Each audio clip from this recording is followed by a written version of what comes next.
Canada's north. A land as beautiful as it is unforgiving. In Ontario, it is home to some 50,000 people living in remote and isolated First Nation communities. Life is different here than it is in other parts of Canada's north. It is a place where leadership and community go hand in hand. There are large parts of this country where we don't have a permanent regular force or primary reserve presence. The Canadian Rangers ensure that the Canadian forces are well represented all across this country in all of its geographical and cultural diversity. The Canadian Rangers are locally formed units of part-time reserve soldiers who support the Canadian forces and their communities.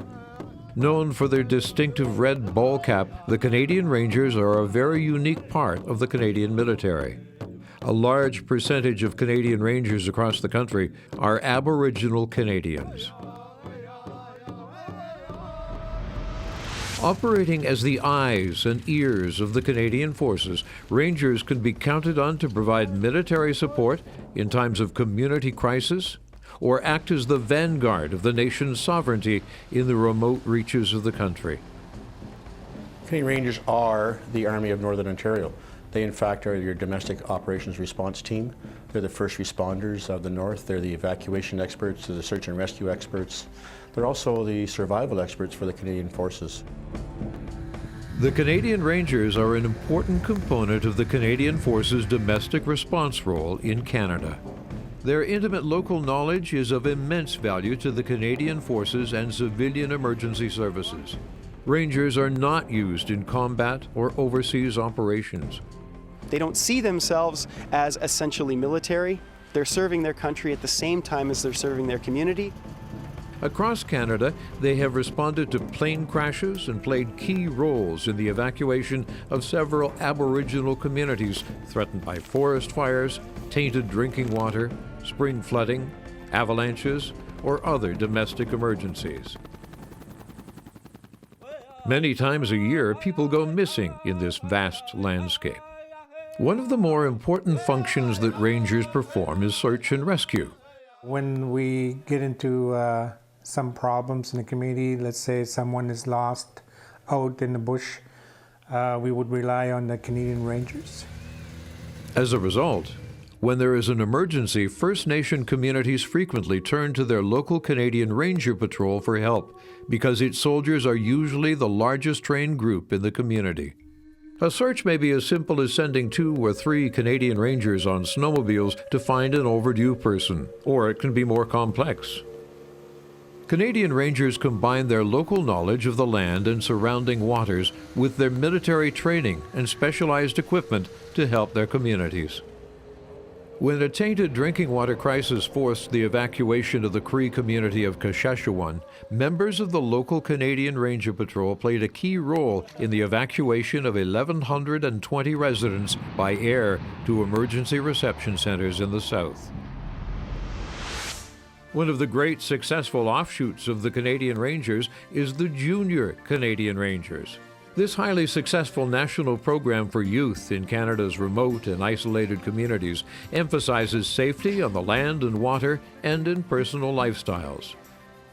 It brings a lot of benefit to the young people for them to be active and as well to see the world and get involved and interact with other groups from other communities. In Northern Ontario, there are several hundred junior Canadian Rangers, some of whom gather in July at an annual camp called Camp Loon. The program is open to boys and girls aged 12 to 18 and works with local First Nations in Northern Ontario and involves the community and elders. There are more than 4,000 Canadian Rangers in well over 100 remote and isolated communities across Canada. In Ontario, Rangers operate in a great expanse of rugged land and waterways. They are commanded by the 3rd Canadian Ranger Patrol Group, which has its headquarters at Canadian Forces Base Borden, near Barrie, north of Toronto. The headquarters is staffed by full-time soldiers who travel north regularly to train Rangers in their communities. The main interface between the Rangers and the Canadian Forces are Ranger instructors. They come up not only to teach but also to learn from the Rangers and help them to organize to be a functioning group within their communities. The Canadian Forces are always looking for new communities and members to join the Rangers. Membership is open to men and women who are Canadian citizens or landed immigrants. They must be confident, responsible, and of good character. Applicants attend a 5-day basic Ranger training course, which covers map and compass skills, first aid, search and rescue, patrolling, general military knowledge, radio communications, drill, and shooting. Neil, congratulations. Upon graduation, Rangers are presented with the coveted red sweatshirt, ball cap, and other equipment. All courses are designed to help Rangers better serve their communities. Rangers are paid when they participate in training or emergency operations. Canadian Rangers tend to be leaders in their communities. They participate regularly on a voluntary basis in community events such as powwows, gatherings, sports, and other events. The Canadian Rangers, by being people of the North, represent a permanent presence for Canada, and at the same time are perhaps best positioned to be able to show the flag to the rest of the world.